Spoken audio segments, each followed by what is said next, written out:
dans cette série qu'on est en train de voir ensemble, qui intitule « Libre », on est en train de voir à travers chaque dimanche des aspects différents de cette liberté, des aspects différents de ce que Dieu amène. Et aujourd'hui, j'aimerais vous apporter un verset qu'on trouve dans Jean 11, versets 25 à 26, qui dit, Jésus qui dit lui-même, « Je suis la résurrection, je suis la résurrection et la vie. Celui qui croit en moi ne mourra pas, vivra, mais même s'il serait mort.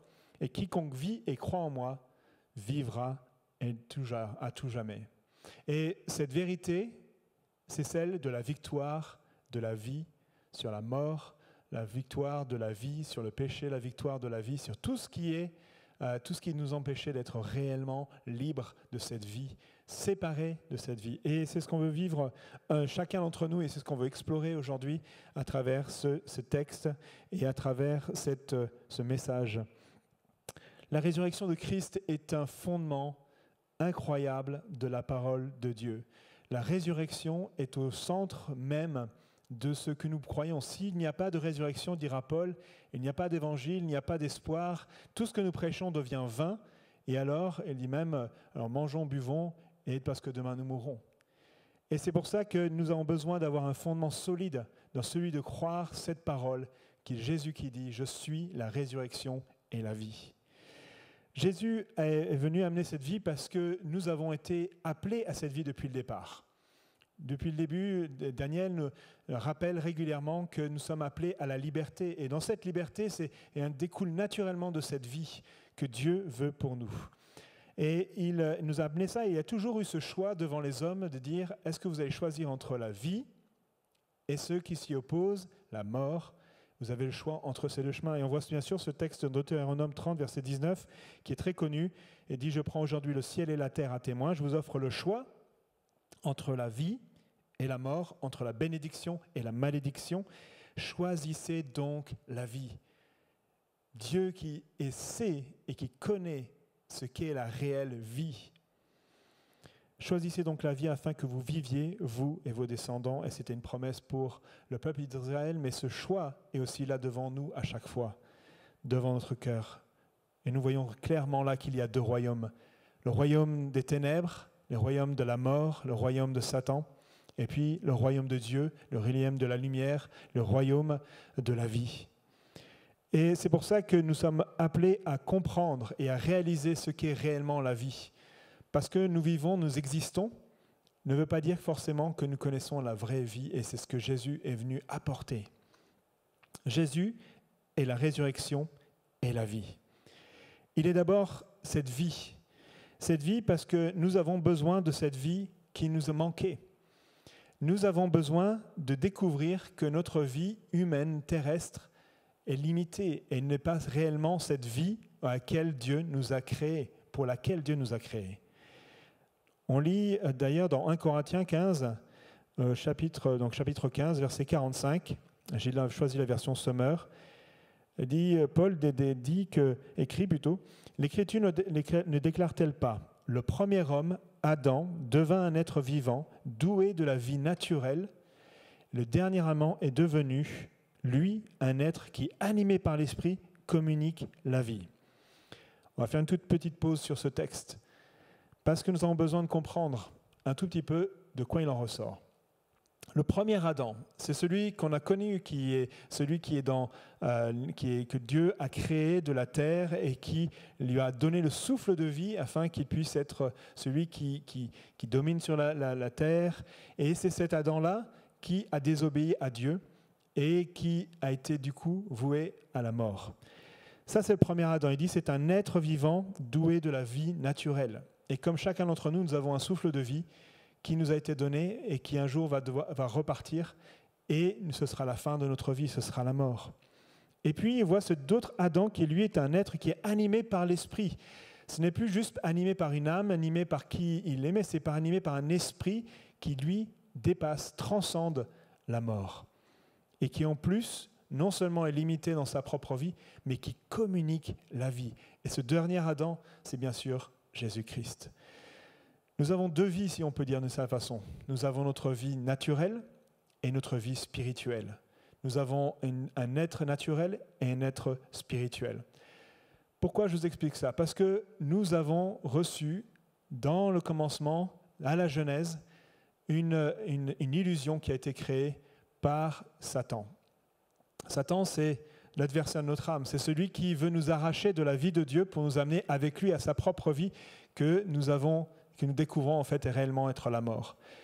Nous découvrons la première notion de mort dans la Genèse 2, et c'est au moment où Dieu va dire « Vous pouvez bénéficier de tout ce que je vous ai donné ici dans le jardin d'Éden, mais il y a une seule chose, si vous choisissez de prendre des fruits de l'arbre de la connaissance du bien et du mal, alors vous mourrez. » On a vu il y a quelques semaines que Dieu, dans la liberté, il mettait des limites, parce que s'il n'y a pas de limite, il n'y a pas de liberté et il n'y a pas de choix.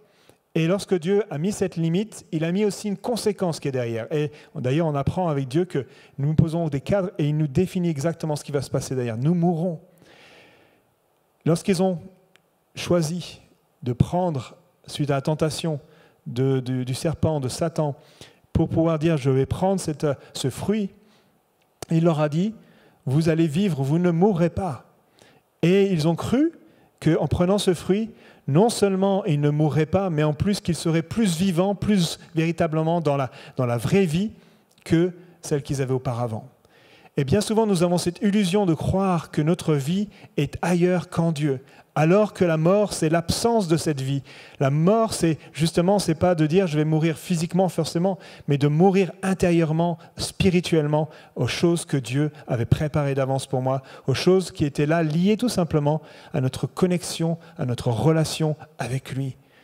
C'est pour ça que Jésus a dit « je suis la vie ». Il est la vie. Et lorsque nous n'avons pas la vie, nous sommes morts. Nous sommes morts. Nous sommes morts parce que nous avons désobéi et la loi est claire. Celui qui désobéit, transgresse la loi, transgresse la limite, est mort. C'est avec cette connaissance-là que nous pouvons comprendre que dans Éphésiens 2, verset 1, il nous dit « Autrefois, vous étiez morts à cause de vos fautes et de vos péchés. » Péché, ça veut dire de louper le coche, de louper ce que Dieu avait prévu pour nous. Et nous, en choisissant un autre chemin, l'homme, le premier Adam, a ouvert cette porte. Et c'est pour ça que nous, en tant qu'Adam, en tant qu'héritier de cette nature, en naissant ici dans ce monde, nous avons hérité de cette mort intérieure. Nous sommes vivants, mais morts à l'intérieur. Et Summer avait partagé il y a quelques semaines la nouvelle naissance qui est nécessaire pour pouvoir entrer dans le royaume de Dieu, pour pouvoir entrer dans le royaume que Dieu a prévu, parce qu'il est la vie et nous ne pouvons que vivre en lui. Comment il a fait? Comment il a manifesté? Lorsque Jésus est venu donner sa vie, il a dit qu'il était là pour donner une vie, mais aussi être la résurrection. Et lorsqu'il donne cette parole, je suis la résurrection, la vie, c'est un moment particulier, c'est un moment où un de ses amis, Lazare, est décédé. Tout le monde est triste, et même Jésus a attendu ce moment-là parce qu'il était là c'était pour marquer clairement qui il était réellement, pour révéler, manifester l'autorité et la puissance de la vie qui était en lui. Et lorsqu'il avait permis cette situation-là, lorsqu'il a permis que Lazare ne soit pas non guéri, mais ressuscité, il voulait montrer à tous ceux qui croyaient en lui qu'il était capable de ressusciter, de donner la vie là où il y avait la mort, d'être plus fort que la mort. Sans Dieu, lorsque nous ne sommes plus attachés à la vie, il y a la mort, alors Dieu est venu jusqu'à nous. Et c'est ça le message de l'Évangile, c'est la puissance de l'Évangile, c'est Christ qui vient jusqu'à nous et qui nous dit « Je viens te donner la vie, je viens te rendre la vie que j'avais prévue pour toi, pour que tu sois réellement libre. » Jésus avait besoin de naître comme nous, pour nous faire sortir non pas de la mort uniquement intérieure, et cela il nous a amené, et il nous dit « Si tu crois en moi, tu vivras totalement. » Il suffit juste d'un acte de foi. Il n'y a pas attendu que ce soit des œuvres extraordinaires, des choses particulières qu'on a besoin de mettre en place. Mais c'est un don, un cadeau, et il dit « Saisis-le, prends-le. La vie est à ta portée. » Notre vie, La vie réelle, celle que Dieu avait voulu, celle qu'il a toujours souhaitée, celle qu'elle nous aspirons, que nous cherchons à droite et à gauche, que nous cherchons dans les relations, que nous cherchons dans l'accomplissement de soi, dans tellement d'autres choses, dans les plaisirs de la vie, lorsque nous laissons ces choses-là prendre et nous donner l'illusion que nous sommes vivants, nous passons à côté de cette véritable vie que Dieu veut nous donner. C'est pour ça que toutes ces personnes dont on entend semaine après semaine disent « mais j'étais vivant, mais j'ai rencontré Christ et là ma vie a commencé, a véritablement commencé. » C'est extraordinaire de voir cette vie qui est là. Non seulement il est la vie et il nous donne cette vie et elle est accessible pour nous, mais en plus il est la résurrection. Qu'est-ce que ça veut dire cette résurrection? Ça veut dire que nous ressuscitons même si nous sommes morts. Et à 2 reprises dans ce texte, il dit « Celui qui croit en moi vivra, même s'il est mort. » Même s'il est mort. Jésus est venu ouvrir un chemin pour tous ceux qui sommes comme nous, sommes mortels.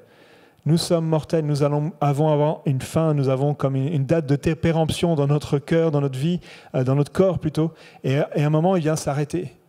Et c'est triste pour beaucoup d'entre nous de savoir qu'il y a ces moments-là. Et ce sont des moments qui sont remplis d'émotions et de tristesse. Et quand Jésus est là face à cette séparation avec son ami, il est lui-même triste de voir les désastres que la mort peut créer au milieu des êtres humains.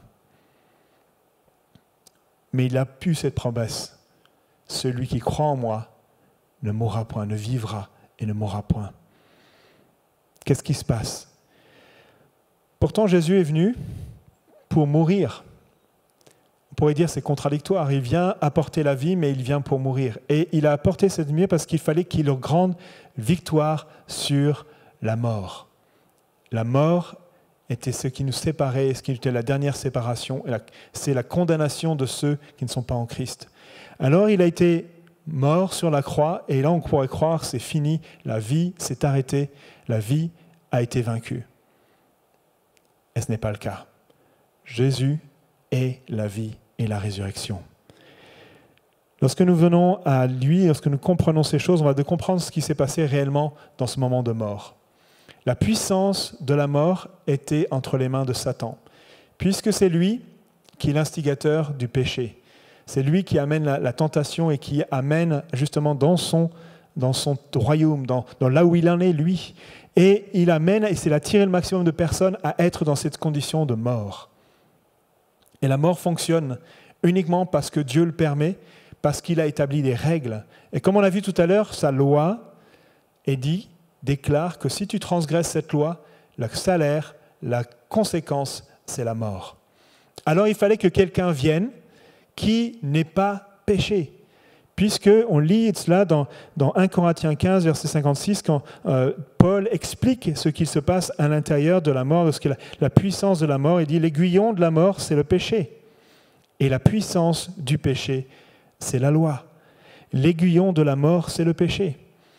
L'aiguillon, c'est ce qui va donner la mort, ce qui va manifester cette puissance, cette autorité, un peu comme si on avait une guêpe ou un scorpion qui, avec sa puissance, sa dangerosité, se fait à cause de son dard. Et il va dire l'aiguillon de la dard, l'aiguillon de la mort, c'est le péché. La puissance du péché, c'est la loi. Si la loi n'existait pas, le péché n'existerait pas. Et même ce principe nous existe dans notre droit pénal en France.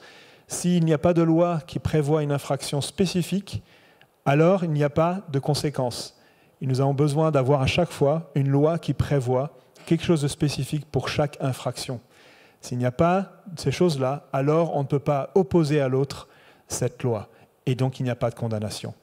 Ce qui se passe, c'est qu'il va venir là, il va dire la loi existe, le péché existait, mais aujourd'hui il n'y est plus, il a été purifié par Christ parce qu'il est mort sur la croix. Et lorsqu'il est passé, c'est pour ça qu'il fallait pas qu'il passe par la mort, pour que tous nos péchés, pour tous les péchés de l'humanité puissent être purifiés en lui, alors tous ceux qui sont en lui sont maintenant libérés de l'autorité et la puissance de la mort. L'aiguillon a été retiré, le dard a été retiré, la mort n'a plus aucune puissance, n'a plus aucune autorité, parce que le péché est absent. Elle n'a plus le moyen d'exercer sa justice et alors nous sommes libres de la mort. Nous serons libérés de la mort. C'est ce que Jésus est venu accomplir sur la croix. C'est ce qu'il est venu accomplir dans ces 3 jours qui ont suivi sa mort. Parce que lorsqu'il était là passé dans la mort, il était en train d'ouvrir un chemin, d'ouvrir une voie pour tous ceux qui seront en lui. C'est pour ça qu'il a dit, celui qui croit en moi ne mourra point. Celui qui croit en moi vivra. Celui qui vit et croit en moi ne mourra jamais. Parce que ce que nous traversons, la mort physique en Christ, alors nous ne mourrons pas parce que la mort n'aura pas de pouvoir sur nous. Elle nous attend de ce que Christ et nous pourrons être avec Christ. Et ça amène tellement de conséquences sur notre rapport à la mort, notre rapport à ce que Dieu a accompli.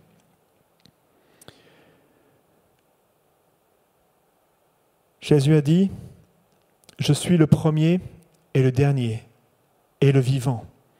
J'étais mort et voici je suis vivant au siècle des siècles.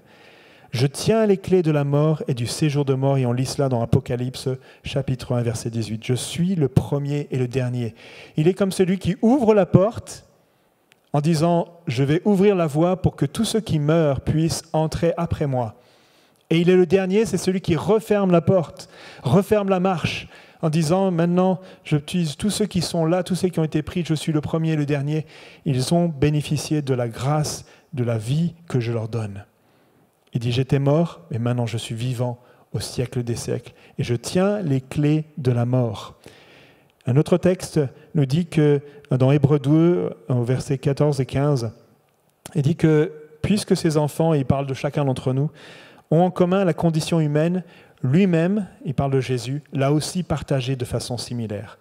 Ainsi, par sa mort, il a pu rendre impuissant celui qui exerçait le pouvoir de la mort, c'est-à-dire le diable, et libérer tous ceux que la peur de la mort retenait leur vie durant dans l'esclavage. » Il dit, il a pu rendre impuissant celui qui exerçait le pouvoir de la mort, c'est-à-dire le diable. C'est-à-dire que quand je meurs, je n'ai rien à craindre du diable.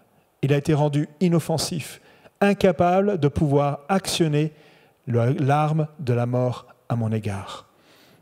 Qu'est-ce que ça a comme conséquence ? Ça m'a libéré de la peur de la mort, et on vient de lire ça, ça libère tous ceux que la peur de la mort retenait leur vie endurant dans l'esclavage. Vivre avec cette pression de dire « je ne sais pas ce qui va se passer après cette mort ». Je ne sais pas ce qui va advenir de moi. Est-ce que je suis dépendant de toutes les actions que j'ai pu faire? Est-ce que je suis dépendant de toutes les œuvres que j'avais pu faire? Avec Christ, ce n'est pas les œuvres qui comptent, c'est la foi en lui qui compte. Et alors, il nous vient de cette assurance, cette paix qui vient de Dieu, nous disant « Sois libéré de cette peur de la mort ». C'était tellement fort pour les premiers chrétiens qui étaient si souvent confrontés à la mort lorsqu'ils vivaient leur foi. Et les premiers chrétiens ont été ceux qui ont manifesté avec tellement de force face aux persécutions, face aux atrocités de la mort qui leur était proposée. Et on voit les histoires des martyrs qui viennent comme percuter notre vie en nous disant « Est-ce que tu crois que Jésus-Christ est la vie et la résurrection ?» C'était tellement fort en eux que même ils étaient honorés de mourir comme Christ est mort. Et Paul a pu dire même à plusieurs fois, la mort m'est un gain. Il désirait, il aspirait à cette mort parce qu'il savait que la mort n'était pas quelque chose à craindre, mais c'était un passage qui allait l'amener vers une vérité et une situation meilleure. Il y a quelque temps de cela, on aime bien prendre le temps avec nos enfants de partager ce qui se passe, ce qu'ils vivent, ce qu'en ce moment. Et ces derniers temps, notre petite fille vivait plusieurs situations où des personnes étaient décédées, étaient mortes. Et ils en parlent à l'école. Et bien sûr, cette question-là vient dans les conversations qu'on pouvait avoir avec elle. Et à chaque fois, nous essayons de lui donner vraiment cette aspiration de dire sache que nous qui sommes en Christ, si tu es en Christ, lorsqu'on meurt, on vient auprès de Dieu, on vient auprès de lui. Et puis, il y a quelque temps, il y a un moment où j'étais dans le moment avec discussion avec ma fille, et elle me dit, papa, j'ai tellement envie de mourir. Et j'étais là, what? Qu'est-ce qui se passe? Elle m'a dit, parce que j'ai tellement envie de voir Jésus en vrai, de le voir vivant, de le regarder et d'être à côté de lui. Et ça m'a percuté parce que moi qui suis un papa, j'ai tellement envie que ma fille, qu'elle vive sa vie, qu'elle soit vivante, qu'elle vive. On imagine tellement de choses, mais en même temps, ça m'a percuté parce que je me dis, mais peut-être que je mets tellement d'attachement dans notre vie terrestre, alors que les réalités célestes sont tellement plus grandes. Et je sais que de partager ces choses, c'est parfois difficile parce que nous vivons et nous souffrons des séparations et de la souffrance qui peut être liée à la mort. Mais quand j'entendais cette petite fille partager avec tellement de simplicité la joie et l'amour de voir Jésus-Christ, parce qu'il était vivant et qu'il est vrai, alors j'étais comme ça m'a impacté, je me dis, waouh, il y a quelque chose, il y a une vérité ici que j'ai besoin de saisir et que nous avons besoin de saisir ce matin. Libéré de la peur de la mort. Ce qui est bon aussi de voir, c'est que Christ, lui, il a traversé. Imaginez un endroit que vous ne connaissez pas, il est lugubre. Et il y a quelques années, avec les étudiants, où j'étais enseignant dans une école de disciples. Et on avait en début d'année un exercice qu'on faisait de confiance et de dépassement de soi. Et il fallait passer dans une buse, un sorte de grand tuyau qui passait en dessous d'un pont. Et c'est un endroit où il y avait un petit filet d'eau, c'était obscur, on imaginait toujours plein d'araignées, plein de choses bébêtes à l'intérieur. Et ça. En général, c'était le moment le plus décisif de toute cette rencontre. C'était ceux qui étaient capables de traverser et de faire ce chemin-là. Et de voir le premier arriver de l'autre côté et de dire « je l'ai fait, j'y arrivé et il n'y a rien à craindre », ça change tout. Ça a changé tout. Mais tous les autres, au fur et à mesure, qui étaient pétrifiés, disent « moi, je suis prêt à y aller, je veux y aller. Ok, d'accord, je me lance sur lui, je prends le défi. » Et je trouve que Christ a fait la même chose avec nous. Il est entré dans la mort, il est ressorti 3 jours plus tard et nous dit « je l'ai fait, je l'ai traversé, vous n'avez rien à craindre, tout a été vaincu, vous pouvez passer par là et vous verrez que la résurrection est à la portée derrière, parce que je suis la résurrection. » Christ a traversé pour nous et c'est un réconfort. Ça veut dire que même si j'arrive dans cette situation de fin de vie, je n'ai rien à craindre. Il est avec moi. Il me met son esprit en moi. Je découvre aussi que Christ a mis son esprit, cet esprit, la parole nous dit, qui est l'esprit qui a ressuscité Christ d'entre les morts, vit en moi. Alors, je peux traverser toute cette épreuve, toutes ces difficultés, toutes ces pensées qui pourraient venir associer à la peur de la mort. Et Jésus a pu dire même à celui qui était là à côté de lui, je suis, sur la croix, pardon, et dans Luc 23, verset 43, il dit à celui qui était là à côté de lui, je te le dis en vérité, aujourd'hui tu seras avec moi dans le paradis. Est-ce que tu entends cette voix de Dieu qui te dit, je serai avec toi dans le paradis. De l'autre côté, on sera ensemble dans le paradis. Quatrième chose, c'est une autre conséquence, c'est celle d'être libéré de mon corps terrestre. Parce que la mort est peut-être effrayante, mais en même temps un passage, et même certains disent que c'est un don, une bénédiction, parce qu'ils disent que notre corps, qui est, lui, corruptible, est limité. Et on lit ça dans 1 Corinthiens, chapitre 15, verset 42. Il dit ainsi, en est-il de la résurrection des morts. Le corps est semé corruptible. Il ressuscite incorruptible. Il est semé méprisable. Il ressuscite glorieux. Il est semé infirme. Il ressuscite plein de force. Il est semé corps animal. Il ressuscite corps spirituel. S'il y a un corps animal, il y a aussi un corps spirituel. C'est la force, la puissance de la résurrection. Je viens semer ma vie, semer mon corps qui est corruptible, qui est brisé par la maladie, qui est brisé par la vieillesse, qui est brisé par tellement de situations, de choses, et ça renaît incorruptible, un corps spirituel, un corps qui est glorieux, plein de force. C'est cela la mort aussi. C'est aussi une espérance peut-être pour tous ceux qui traversent des moments difficiles. Et Dieu a permis que vous puissiez à la force de traverser tout cela avec la vie qu'il a mis en vous. Et la mort ne vient pas comme étant le final, le point final en disant c'est l'achèvement. Non, c'est la libération. Ça ne veut pas dire qu'on doit chercher, mais ça veut dire que nous avons cette récompense, nous avons cette perspective de la mort, non pas comme étant une destruction, mais comme étant une libération. Et ce qui me rend aussi sensible, c'est que de voir que Christ n'est pas insensible à la souffrance et au deuil, à la séparation que ça occasionne. Lorsqu'il a eu cette prononciation, il a prononcé cette parole, il dit « Je suis la vérité et la vie ». Quelques instants plus tard, alors qu'il est entouré de Marthe et Marie, qui sont les sœurs de Lazare, et qu'elles pleurent, et qu'elles sont touchées, et qu'elles sont comme marquées, bien sûr, par la séparation de leur frère qui est décédé. Tous ceux qui les entourent sont là et sont dans la même peine. Et Jésus dit qu'il est touché et qu'il pleura. La seule mention de le moment où il pleura. Pourtant, il savait que quelques instants plus tard, il allait ressusciter Lazare. Mais Christ est sensible à notre souffrance ici-bas. Ce n'est pas en connaissant les choses que nous pourrons réellement consoler, mais c'est en exprimant notre amour, notre sollicitude, de pleurer avec ceux qui pleurent. Dans 1 Corinthiens 8, 1 nous dit « La connaissance rend orgueilleux et elle peut nous rendre parfois durs dans ces moments-là. Mais l'amour édifie, l'amour saisit, l'amour comprend que même si ma tête sait, mon cœur a besoin de vivre ce temps de deuil et de consolation. » Jésus pleura. Et nous voulons pleurer avec ceux qui pleurent. Nous voulons nous réjouir lorsqu'on se réjouit, mais nous voulons aussi pleurer lorsque les moments de deuil et de difficulté sont là. La mort et la résurrection m'exposent à une autre chose. Et j'aime beaucoup cette citation de George Whitefield qui dit « Prends soin de ta vie et Dieu prend soin de ta mort ».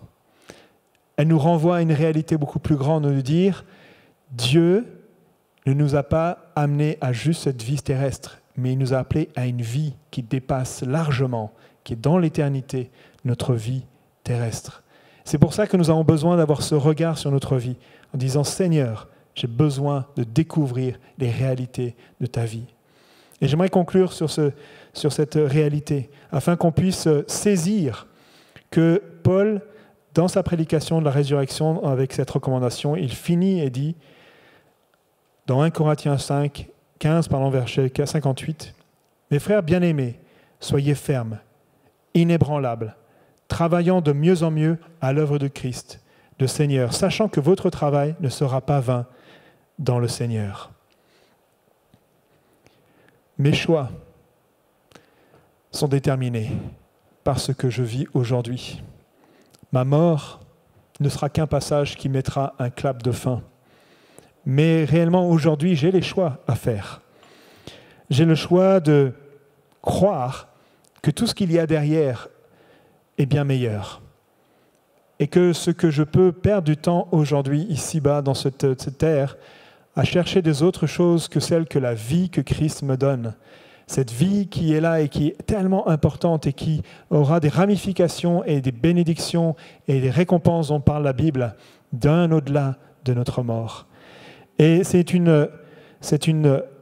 un encouragement pour chacun d'entre nous de nous dire, oui, Christ est la résurrection et la vie. Je ne veux pas gâcher cette vie. Je veux vivre pleinement cette vie. Je veux la découvrir, je veux la saisir. Je veux croire du plus profond de mon être qu'il est la vie et la résurrection, afin que je vive une véritable vie, la véritable vie libre en lui, pleinement en lui. Et j'aimerais qu'on prenne juste un instant pour mettre nos cœurs au diapason avec Dieu.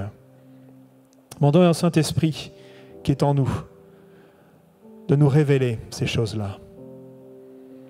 Peut-être tu sais ces choses-là avec ta tête, mais tu as besoin de réaliser cela avec ton cœur, afin que ta vie soit impactée par la vie de Christ. Il suffit simplement de croire, de poser des fondements solides sur cette vérité, afin que nous puissions être réellement libres, vivants pour l'éternité. J'aimerais conclure avec juste cette pensée de Thomas. Thomas et beaucoup d'autres disciples ont eu beaucoup de mal à croire lorsque Jésus a été ressuscité. Ils ont entendu les récits de tous ceux qui les entouraient. Jésus, peut-être certaines des paroles qu'il avait prononcées le sont venues revenues peut-être à sa pensée.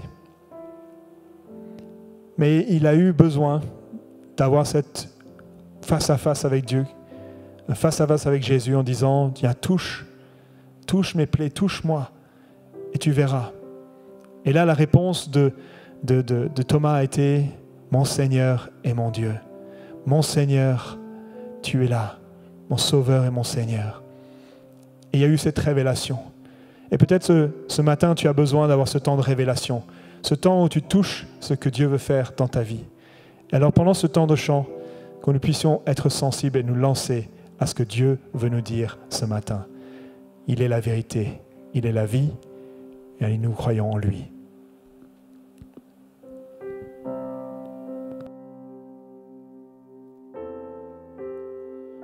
Quand je songe à l'infâme croix où Jésus fut meurtri pour moi, je vois ses mains, ses pieds piercés, mon Sauveur au bois attaché. Son corps lié de l'âme trempée dans le tombeau fut déposé, l'entrée scellée d'une lourde pierre, des six était laissé.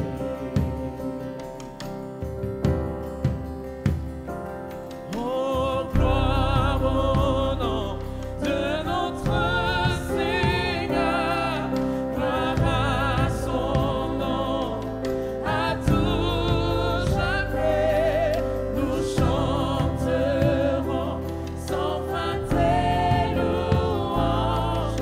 Oh, gloire à toi, ô Dieu. Yeah. Mais au matin du troisième jour, le Fils des cieux est ressuscité. La mort n'est plus, elle est vaincue. Les anges acclament Christ notre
Il reviendra de blanc vêtu, percer la nuit, notre Jésus, et je serai parmi les saints, captivé par sa gloire sans fin.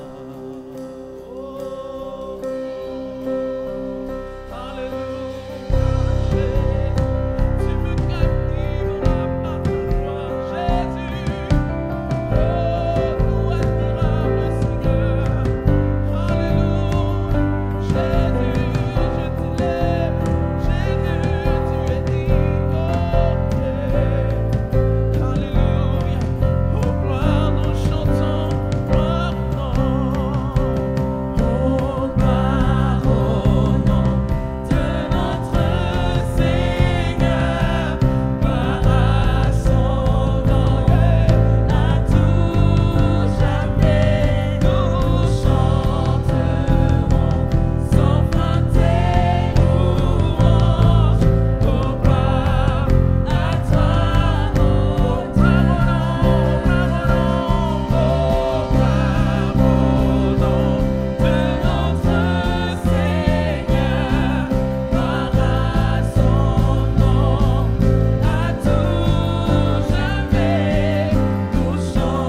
Je sens qu'il y a aussi quelques personnes peut-être qui vivent en ce moment sous l'oppression de la mort, comme un esprit de mort qui est présent dans leur quotidien.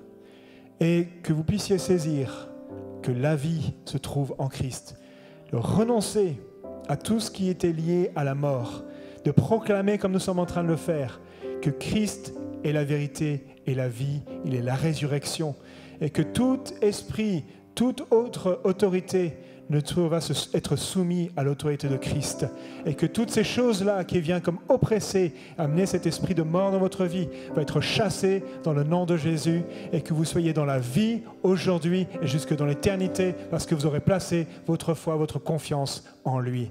On va chanter encore ce chant, et que ce soit comme un chant de position pour vous, de proclamation.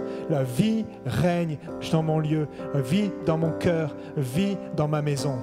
Amen. Et je laisserai ensuite le groupe de louanges finir et conclure ce temps. Que Dieu soit béni et que vous soyez bénis dans cette semaine. À très bientôt. Il reviendra.